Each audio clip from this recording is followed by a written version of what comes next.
안녕하십니까? 미디어와 유튜브 리터러시 8주차 1교시 수업 시작하겠습니다.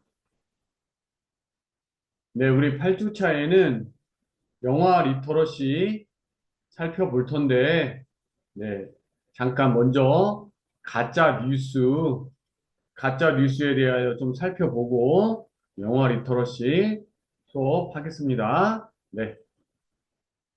자, 우리가 미디어 리터러시를 배우는 중요한 이유는 무엇인가요? 네. 가짜 뉴스를 구별하고 어떤 뉴스를 봤을 때 이거 진짠가? 이거 가짜인가? 가짜 뉴스를 네. 가짜 뉴스를 구별하고 또 가짜 뉴스를 또 만들지 않고 또 가짜 뉴스를 우리가 배척하기 위해서 어, 미디어 리터러시를 배운다 이렇게 생각할 수 있는데 가짜 뉴스가 어떤 사회적이고 훨씬 큰 것에 대한 어, 그런 개념만 생각할 수도 있지만 또 사적인 또 작은 가짜 뉴스도 있을 수도 있습니다. 저 같은 경우는 학교에서 학생들이 이렇게 제가 이제 학생들을 지도하고 있는데 어떤 학교에서는 그 어떤 학생이 A라는 학생이 B 학생의 성적표를 보여주면서 이 B 학생의 성적표가 맞냐 그러면서 저한테 이제 이렇게 확인을 하는 건데, 저도 이제 자세히 안 봤을 때는 그 B 학생이 A 학생에 보내고, A 학생이 저한테 보여준 그 성적표가 우리 학교의 성적표인 줄 알았는데, 자세히 봤더니 그게, 어, 아니었어요. 그러니까 그 B라는 학생이 어떤 이유인지는 모르겠지만, 어, 자기가 성적표를 살짝 이렇게 위조 비슷하게 만든 거죠. 만든 거고, 자기가 그 A 학생한테 내가 우리 과에서 이 정도 성적을 내가 받았다. 어, 그것을 보여주기 위해서 이렇게 했더라고요. 그래서 내가 나중에 이런 성적표는 우리 학교 성적표가 아니다. 그래서 쉽게 말해서 그 B라는 학생이 자신과 관련된 가짜 뉴스를 만든 거예요. 그래서 뭐 저 같은 경우는 컴퓨터를 잘 다루지 못하기 때문에 뭐 그런 거 만들 수조차도 없는데 그 이제 젊은 학생들은 컴퓨터 잘 만드니까 그렇게 약간 조작을 해가지고 성적표를 만들었더라고요. 그런 것도 우리가 하나의 가짜뉴스라고 볼 수 있는 거고 이제 그런 것을 우리가 구분할 줄 알아야겠죠. 아, 이건 좀 이상한데 이거는 가짜뉴스 어, 아닌 것 같은데. 네. 그래서 최근에도 뭐 이런 일들이 또 개인적인 것도 있고 또 정치적인 거, 사회적인 것도 있었죠. 정치권에서도 어떤 특정한 정당의 한 국회의원이 정부 여당에 질문하면서 또 중국인들에게 뭐 돈을 어, 뭐 지원해준다. 이 말이 되냐? 추경에 이런 게 들어가 있다. 그랬는데, 어, 어, 결국은 그게 뭐 가짜뉴스인 거죠. 네. 그래서 이제 그 국회의원이 어떻게 보면은 가짜뉴스를 구별하지 못했다거나 아니면은 뭐 그걸 진짜라고 좀 믿고 싶었다거나 그렇게 좀 주장하고 싶은 좀 어떤 자신의 과잉된 욕심이 또 그렇게 이제 뭐 그런 일을 만들었다. 이렇게 볼 수도 있겠죠. 네. 중요한 것은 우리가 이제 가짜 뉴스를 구분하고, 가짜 뉴스를 또 만들지 않으려고 해야 되고, 그래서 전체적으로 가짜 뉴스를 어떤 어, 배척하기 위해서 우리가 어떤 미디어 리터러시를 배운다. 이렇게만 생각하면 되겠습니다. 네. 음,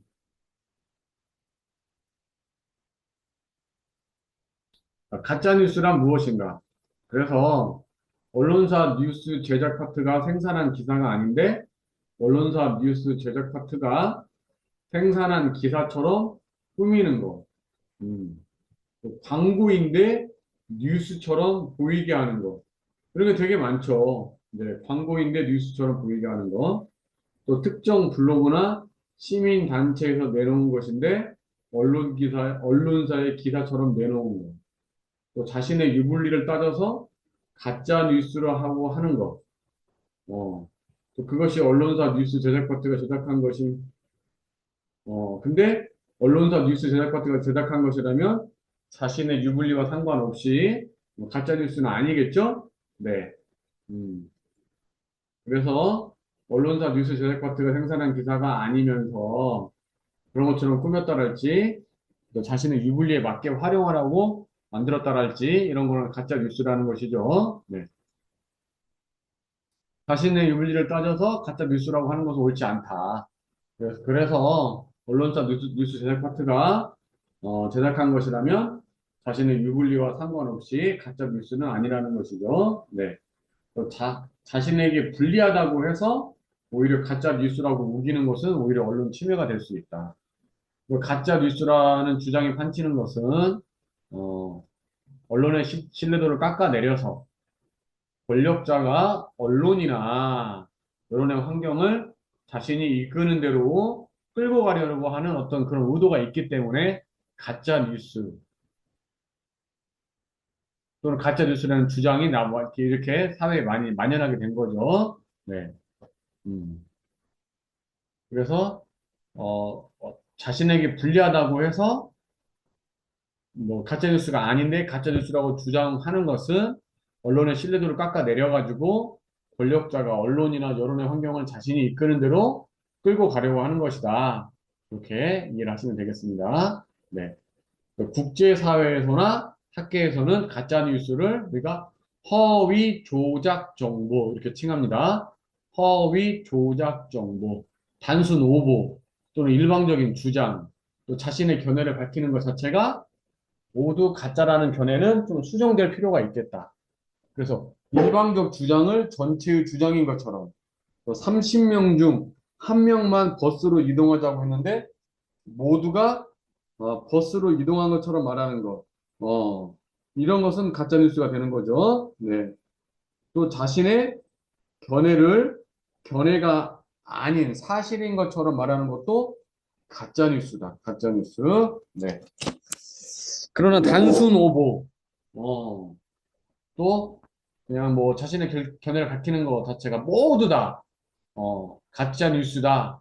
이런 견해는 좀 일부 수정될 필요가 있다라는 거죠. 네. 언론사 뉴스 제작 파트가 생산한 기사를 하더라도 사실과 다른 정보를 생산한 경우에는 가짜 뉴스가 된다. 그러니까 언론사 뉴스 제작 파트가 생산했다고 해서 가짜 뉴스가 무조건 아니다 이런 뜻은 아니고 언론사 뉴스 제작 파트가 생산했다 하더라도 사실과 다른 정보를 생산할 경우에는 그건 가짜 뉴스라는 거죠. 비행기를 타고 왔는데 버스를 타고 왔다. 그러면 가짜 뉴스가 되는 것입니다. 네. 그래서 어, 자, 가짜 뉴스란 어, 언론사 뉴스 제작 파트가 생산한 기사가 아닌데 언론사 뉴스 제작 파트가 생산한 것처럼 꾸몄다라는 가짜 뉴스라고 지금 얘기를 했죠. 그리고 언론사 뉴스 제작 파트가 생산한 기사를 하더라도 바로 앞에서 말씀드린 것처럼 사실과 다른 정보를 생산하는 경우는 가짜 뉴스다. 비행기를 타고 왔는데 버스를 타고 왔다라고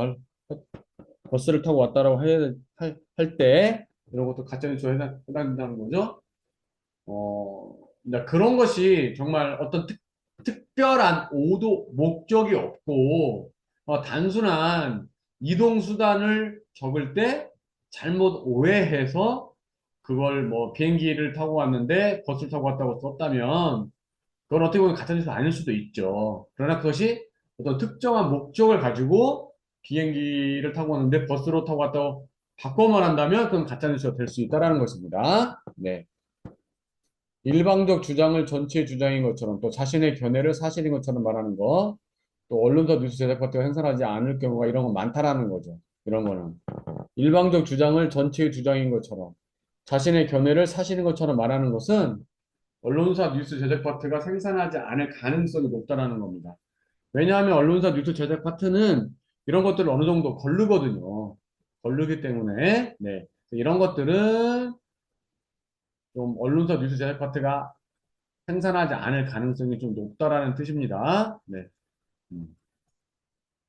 이렇게 해서 이제 가짜뉴스 살펴봤는데, 우리가 이제 미디어 리터러시 미디어 리터러시를 공부하는 이유가 또 가짜뉴스와 관련이 있는 것이기 때문에 제가 그런 가짜뉴스에 대해서 간단하게 살펴봤고, 이제 영화 리터러시에 대해서 살펴보도록 하겠습니다. 자, 우리 이제 영화 리터러시라는 것은 뭐 제가 뭐 이번 학기도 처음 강의하는 건 아니고, 우리가 앞에서 지금 제가 예를 들어서 계속 말하는 것이 그 더 리더 책 읽어주는 남자, 그리고 아돌프 아이히만과 관련된 또 여러 영화들을 또 말씀을 제가 드렸잖아요. 그래서 영화 리터러시에 대해서는 제가 지금 뭐 이번이 처음이 아니라 그전부터 계속 지금 말씀을 드려왔던 내용이고 학생들에게 설명을 했던 내용입니다. 근데 이제 우리가 이 리터러시라는 것이 리터러시라는 어떤 이 용어 자체가 아주 이제 다양하게 쓰인다라는 것이죠. 다양하게 쓰인다. 음. 그래서 우리가 한때 인문학이라는 단어가 엄청 유행했잖아요. 그래서 인문학 앞에다가 어떤 글자를 넣게 되면은 다 성립하게 되는 거예요. 그래서 인문학 앞에 영화를 넣으면 영화 인문학. 또 실제로 커피 인문학이라는 책도 있었고, 네, 뭐 엄청나게 많았죠. 그래서 학생들을 우리 가르칠 때는 뭐 교과서 인문학이라는 책도 있었고, 마찬가지로 이 리터러시라는 용어도 앞에 엄청 다양한 단어들이 붙으면서 또 새로운 어떤 개념을 만들어내기도 했어요. 그 중에 대표적인 것이 바로 영화 리터러시가 되는 것입니다.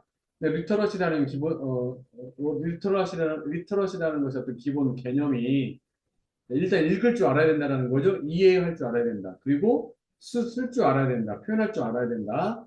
그래서 영화를 이해하고, 표현하고, 네, 이해하고, 영화를 보고, 이해하고, 그리고 이제 표현하는 거. 그럼 영화를 만드는 거죠. 그래서 이제 일부 영화 리터러시에 관련 논문을 보면, 영화를 그 만드는 것 자체에 대해서는 사실은 일반 학생의 입장에서는, 일반 학습자 입장에서는 쉬운 일이 아니다. 그래서, 본 논문에서는 이 영화 리터러시에서 어떤 표현 부분을, 영화를 보고 나서 그 영화에 대한 어떤 감상을 쓰는 것으로 대체하겠다. 이런 논문도 있어요. 실제로 봤습니다. 네. 그리고 이제 그것보다 좀 더 나아가는 것은 우리가 주어진 영상을 가지고 편집해서 만드는 거고, 우리가 이제 영화 자체를 만들 수는 없으니까요. 그러나 이제 더 나아가면 영화 리터러시의 궁극적인 어떤 표현은 실제 영화를 만드는 것이죠. 네. 그래서 저도 이제 지금 제가 프로젝트 하나를 이제 알게 되었고, 제가 이제 이번 올해 2026년에는 이미 다른 일들이 계획되어 있어가지고 그 프로젝트에 좀 참여를 못하게 되었는데 내년에 그래도 제가 준비를 해서 내년에 지금 참여를 하려고 합니다. 그래서 뭐 제가 참여를 하려고 한다고 해서 뭐 무조건 또 참여가 되는 것은 아니에요. 최종적으로 이제 그 기관에서 쉽게 말해서 이제 합격 불합격을 결정을 하게 되는 거고 그래서 하여튼 제가 내년에 하려고 생각을 하고 있고 그리고 그 학회에 참여를 하게 된다면 내년에 그 기관에서 단편 영화를 하나 만들 수 있을 것 같습니다. 네. 그래서 이제 또 그렇게 이제 그러니까 어떻게 보면 여러분들이 영어 리터러시에서 표현 부분은 영화를 창작하는 건데 영화를 제작하는 건데 그 일반 학습자에서는 뭐 좀 너무 힘든 일 아닙니까? 이렇게 생각할 수 있어요. 맞습니다. 그게 쉬운 일은 아니죠. 그러나 이게 완전히 뭐 100% 불가능한 얘기다. 그건 아닙니다. 여러분 주위 기관을 잘 찾아보면은, 뭐 대학교랄지, 또는 여러, 이렇게, 음, 기관에서, 어, 영화를 충분히 제작할 수 있는 그런 좀 인프라가 갖추어진 기관에서 영화 제작의 어떤 그런 기회를 주고 있어요. 그래서 저도 이제 그걸 오래 알게 되었고, 제가 이제 어, 단순히 그냥 지원서를 써서 낸다고 해서 합격 불합격이 되는 게 아니라 거기에 필요한 어느 정도의 영화를 만들려면 당연히 뭐가 필요합니까? 시나리오가 있어야겠죠? 그래서 시나리오는 당연히 기본적으로 필요한 거고, 네, 그래서 제가 이제 그 주관하려고 제가 참여하려고 하는 그 기관은 일단은 무료고요. 돈을 내진 않고, 다만 여러 가지 조건이 있어야 되는데, 뭐 그 여러 가지 조건 중에 가장 중요한 것은 일단 시나리오가 있어야 되고, 그리고 또 어떤 특정 그 지역에 오래 뭐 거주를 하고 있어야 돼요. 그래서 뭐 타 지역에서 와서 하려면 안 되고, 하여튼 이렇게. 그래서 여러분, 우리 학교 주위에도 제가 볼 때 충분히 있고, 여러분 주위에도 찾아보면 있을 겁니다. 그래서, 뭐, 물론 유료로 진행되는 경우도 있어요.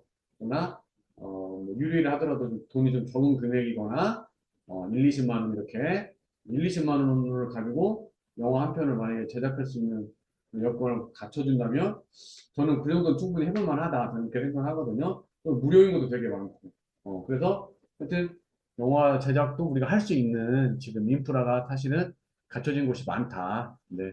우리나라가 그만큼 이제 문화적으로 많은 혜택을 주고 있다라는 거죠. 네. 음. 그래서 영어 리터러시라는 것이 성립이 된다. 이해와 표현까지. 그리고 이제 또, 우리가 또 계속 제가 살펴보겠지만, 영어 리터러시라는 것이 또 가능할 수밖에 없었던 것은, 우리가 이제, 예전에는 영화라는 것을 극장에 가서 봤지만, 지금 OTT로 우리가 다 볼 수 있기 때문에, OTT가 하나의 말하자면 도서관 같은 것이거든요. 그리고 충분히 영어 리터러시라는 것이 성립하게 되었다. 그래서 우리가 그런 영어 리터러시라는 것을 우리가 미디어 유튜브 리터러시 시간에 이제 공부를 좀 하는 거고, 우리가 또 이제 AI 리터러시랄지 이런 또 용어도 있어요. 리터러시 앞에 AI가 붙으면서 AI 리터러시. 어, 음, 이렇게 어, 또 여러 용어들과 붙으면서 어떤 새로운 리터러시를 만들어내고 있는데 그것이 하나가 영어 리터러시고 우리는 그것을 공부하겠다 이런 뜻입니다. 네. 자, 그러면은 좀 이제 영화까지 가기 위해서 우리가 좀 거슬러 올라가서 좀 볼 필요가 있겠습니다. 모든 예술이라는 것은 우리가 인간의 유한함에서 비롯되었어요. 그 유한하다는 것. 우리 인간이 유한하다는 것은 그 어떤 것을 의미하는 겁니까? 우리가 이제 결국 죽을 수밖에 없다라는 것이죠. 근데 죽음이라는 것은 결국은 뭡니까? 우리에게 어떤 두려움을 주는 것이죠. 두렵다, 무섭다라는 거죠. 네. 두려움을 주는 것이고.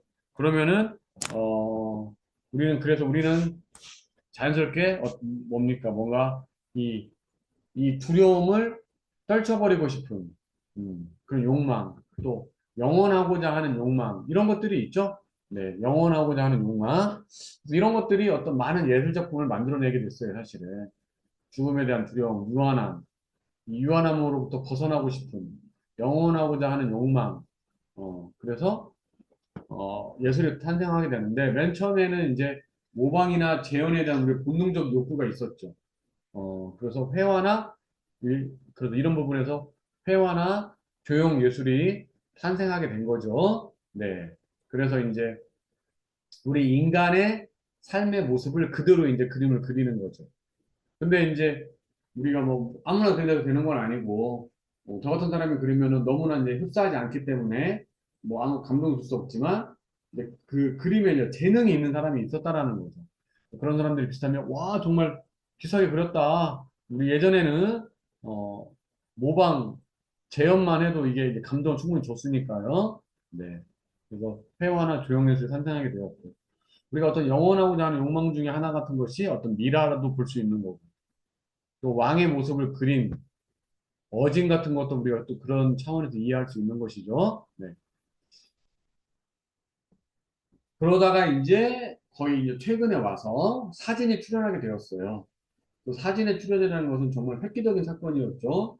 그래서 회화와 조형 예술의 모방성은 사진에 비하면 정말 보잘것없는 것이었죠. 그래서 그 전에는 사진이 생기기 전에는 어떤 최대한 흡사하게 우리가 만드는 것, 그리는 것, 이런 것들이 그런 것들이 1차 목표였다면, 이제 사진이 생기고 나서는, 우리가 어떤 회화나 조형 예술이, 야, 사진만 못해. 우리 똑같이, 모방할 수가 없어. 라고 해서, 오히려 회화나 조형 예술이 몰락할 것 같았지만, 거기서 오히려 이제 예술의 새로운 면을 또 우리가 확보하게 되는 것이죠. 네. 그래서 완전한 모방성은 사진에게 넘겨주고, 회화와 조형예술은 또 새로운 어떤 예술적인 면을 또 구하게 되는 거죠. 새로운 예술적인 면을 자각하게 돼서. 새로운 예술의 형태로 또 거듭나게 되는 것이죠. 네. 하여튼 사진이라는 것이 나와서 이 모방 재현이라는 것은 정말 엄청난 획기적인 사건이 된 거죠. 그러니까 사진이라는 것은 우리가 그 전에 어떤 시공간에 대한 항상 한계를 가졌는데 이제 시공간을 초월하게 되는 것이 바로 사진이 된 것이죠. 네. 그래서 뭐 완벽할 수는 없었지만 나름 영혼성을 확보하게 된 것이죠. 어, 나름 영혼성을 확보하게 된 것이다. 사진이라는 것이. 네. 근데 사진의 출현이라는 것은 이게 이제 기계기술이거든요. 기계기술. 사람의 능력이 아니라 기계기술에 의해서 실현되는 거죠. 그러니까 누구나 할 수 있다라는 거죠. 누구나. 그러니까 그전에는 과거를 똑같이 어떤 과거의 모습을 그리는 것은 그 사람의 재능 또는 그런 것을 배운 사람만 가능했는데 사진이라는 것은 이제 뭐 특별한 배우지 않아도 그냥 기계를 가졌다가 클릭만 딱 버튼만 누르면 되는 거였으니까. 근데 이제 그 사진기를 이제 소유해야 되는 그런 또 새로운 어떤 능력이 필요했던 거죠. 어, 그래서 자본의 문제가 생기는 거죠. 근데 빌리는 것도 어떤 자본의 문제인 거고, 그래서 사진의 출현은 어떤 기계기술과 관련된 건데, 이것은 결국은 또 자본의 문제와 결부되더라. 네. 그래서 사진에 부합하는, 네, 여러 기술이 이제 발달하게 되는 거죠. 그래서 이제 내적, 외적 기술이 발달하게 되는 건데, 이제 사진을 돌리게 되는 거. 사진을 돌리게 되면 뭡니까? 연속 사진이 되는 거고, 활동성을 확보하게 되는 거죠. 그래서 우리나라에서 예전에 이제 영화를 뭐라고 했습니까? 활동 사진이라고 했었죠.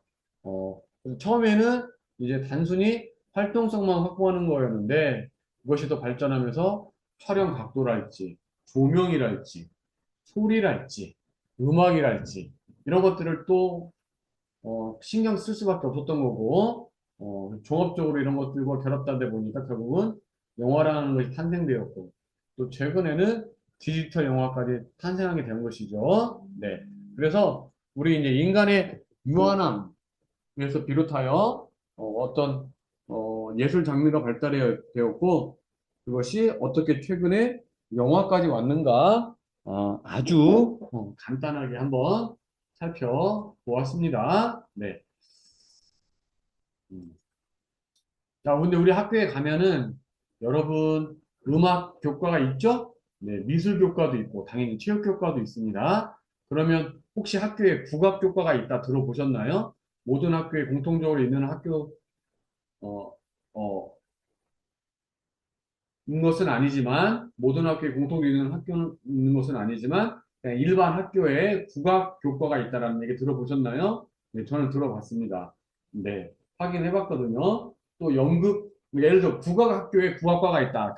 그건 너무 당연한 거니까 그건 아니고 그냥 일반 학교에 네. 그러니까 제가 고등학교 다닐 때는 우리가 체육 시간이 3시간이 있었는데 2시간만 체육을 하고 1시간 유도를 했거든요.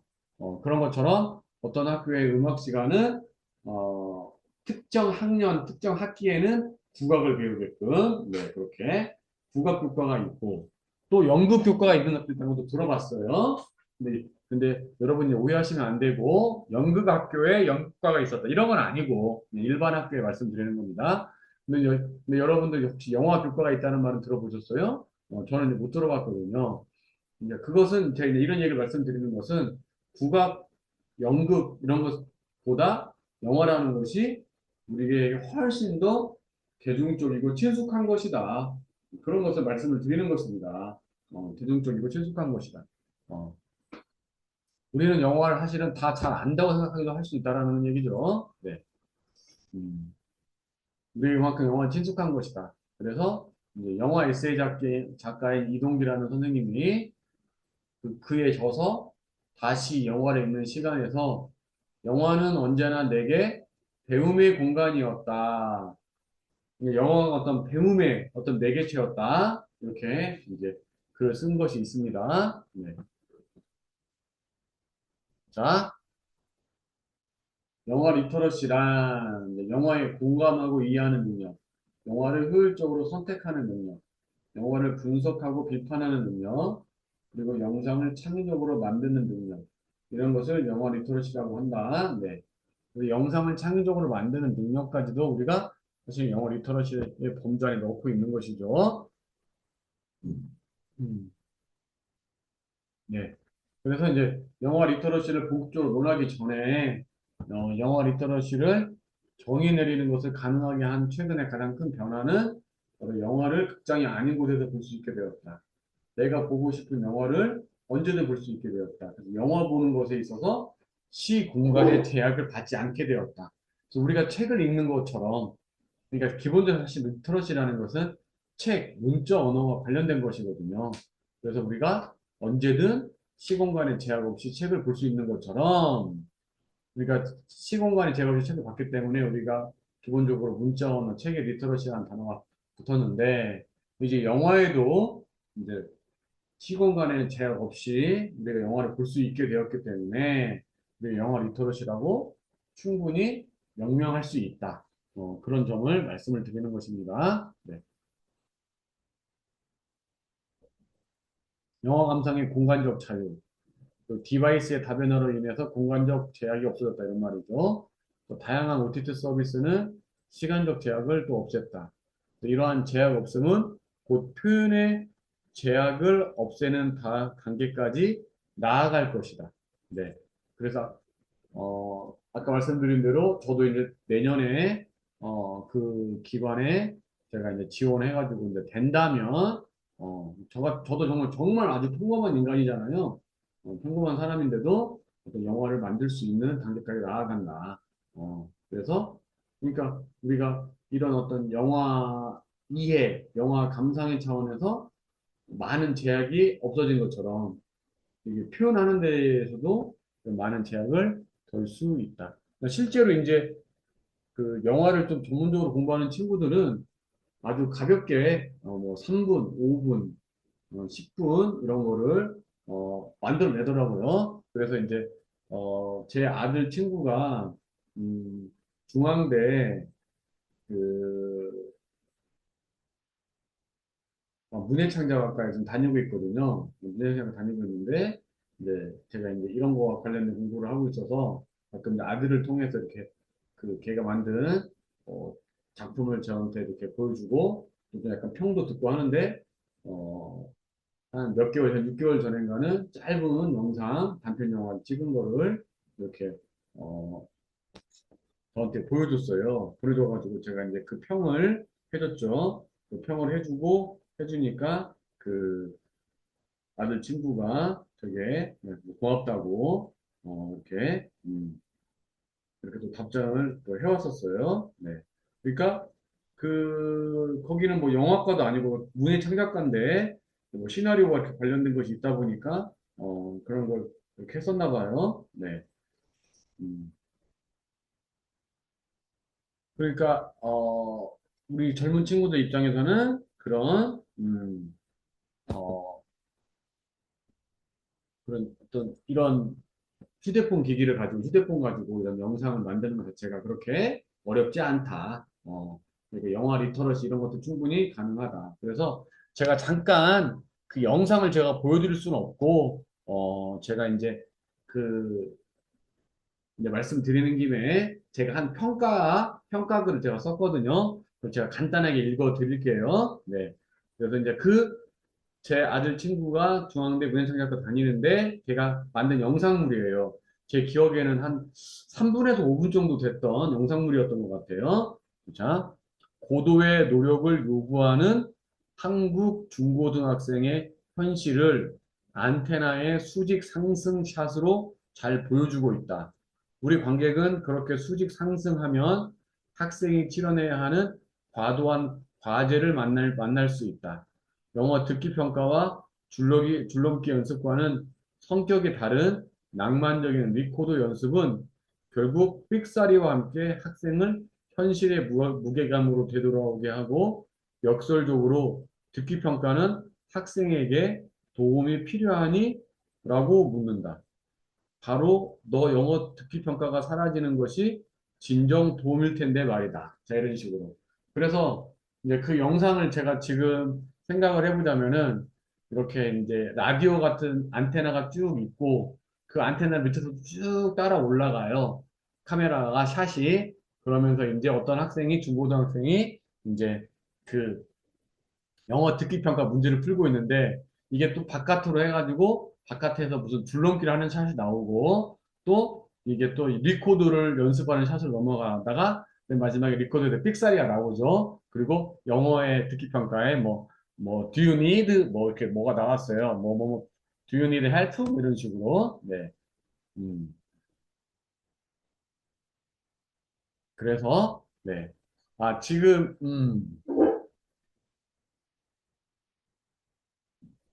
이렇게 네. 그래서 충분히 만들 수 있다. 네.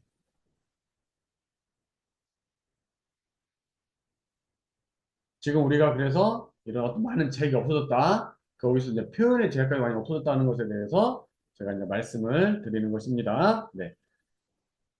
음. 그래서 영화 보기를 바로 책 보기와 같이 할 수 있다 이렇게 되었다라는 거죠. 자, 그래서 영화 리터리시를 정의 내리는 것이 가능하게 되었다. 이런 부분을 말씀을 드리는 것입니다. 영화는 완전한 우리 삶의 일부가 되었다. 영화는 완전한 우리 삶의 일부가 되었기 때문에 영화 리터러시라는 것을 우리가 정의 내릴 수 있게 되었다. 그래서 영화 리터러시를 정의 내릴 수 있는 이유가 바로 영화가 우리 삶의 일부이다. 그리고 우리는 영화를 통해 무언가 배우기 때문에 영어 리터러시라고 충분히 정의 내릴 수 있다. 이렇게 말할 수 있겠다는 것입니다. 네. 그렇다면 우리는 무엇을 배우는가? 네. 그래서 영화를 통해서 역사를 배우기도 하고, 1987, 광해, 인생은 아름다워, 제2차 세계대전, 남산의 부장들. 이런 영화들을 통해서 우리가 역사를 배우고, 또 과학도 배우게 되고, 네. 어, 최근에는 제가 프로젝트 해리멜리인가요? 해리멜리인가? 네, 그 영화를 봐서도 우리가 또 과학을 학습하게 되고 또 사회도 학습하게 되고 기생충, 사회 불평등의 양극화 현상, 반가반가는 다문화 사회, 82년생 김지영은 어떤 성평등과 관련된 내용 이런 거. 네. 그 영화를 통한 인성학습, 또 완득이, 우한 거짓말 이런 걸 통해서 네. 또 영화를 통한 진로학습. 실제로 우리 많은 학생들이 영화를 통해서 자기의 진로를 또 선택하고 있다. 그때 우리가 또 주의할 점은 영화가 보여주는 것은 해당 직업의 일부만 보여주는 것이기 때문에 우리가 좀 비판적으로 바라볼 필요가 있겠다. 그런 것도 필요하겠죠. 네. 음. 영화는 또 이데올리가 반영되어 있다. 당연히 인문학적 사고를 필요로 한다. 영화와 인문학, 영화 인문학, 매트릭스로 철학하기, 철학적 담론을 나누는 계기가 영화를 매개체로 해서 이루어지고 있다. 이런 뜻이죠. 네. 영화를 통해 결국 우리 인간은 단순한 학습뿐만 아니라 결국은 삶을 배우게 되고 죽음을 배우게 되고 그리고 인간을 배우게 된다. 그만큼 영화 리터러시는 우리가 논할 가치가 있다라는 것이죠. 우리 영화를 통해 배우는데 그치지 않고 배우는데 그치지 않고 느끼고 소통하고 공유한다. 이런 의미에서 영화 리터러시가 충분히 논할 가치가 있는 것이다. 이렇게 우리가 볼 수 있겠습니다. 네, 이렇게 해서 이번 시간은 여기에서 마치도록 하겠습니다.